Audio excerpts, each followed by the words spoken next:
Баршаңызға қайырлы күн. Бүгін сіздермен бестроган сиыр етімен дайындаймыз. Бізге сиыр еті, яғни ұзынша қылдырып турап аласыздар. Пияз туралған ұсақтап, саңырауқұлақ. Негізі балғын түрін қоссаңыздар да болады. Қазанымызға өсімдік майын құйып, қыздырып, үстіне етімізді саламыз да қуырып аламыз.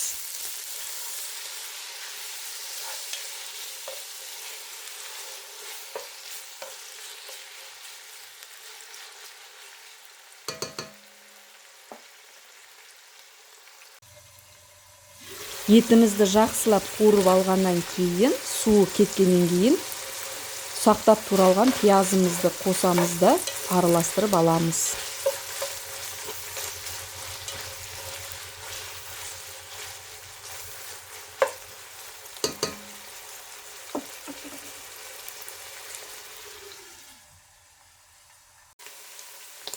Етіміз бен сарымсағымыз, яғни пиязымыз жақсылап қуырылғаннан кейін татымына қарай тұз, одан кейін ысталған, яғни копченый паприка қосамыз.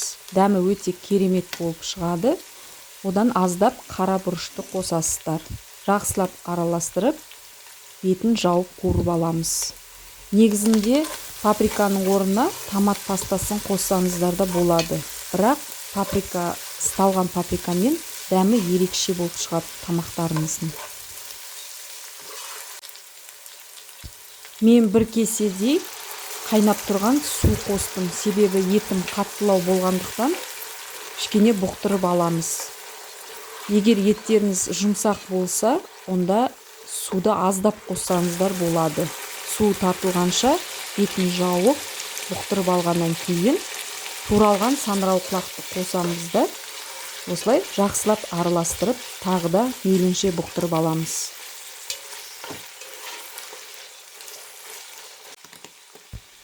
Тамағымыздың суы тартылып, етіміз пісіп қалған кезде 10%-дық бір кеседей мен клегей, яғни сливке қостым. Негізі 20%-дық қоссаңыздар да болады. Одан 3 ас қасық толы қаймақ. 15%-дық немесе 20%-дық қоссаңыздар болады. Бетін жауып, тағы да бұқтырып аламыз 5 минуттай.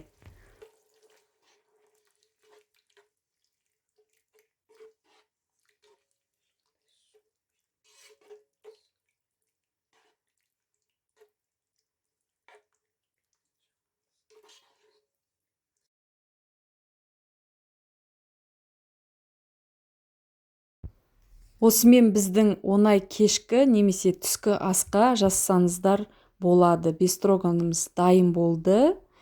Кез келген гарнир ұсынсаңыздар болады. Өте дәмді, керемет болып шығатын тамақтардың бірі. Егер видеом ұнап жатса, астына пікірлеріңізді қалдыра кетіңіздер. Лайк басып, арнама тіркелуді ұмытпаңыздар. Барлықтарыңызға астарыңыз дәмді болсын.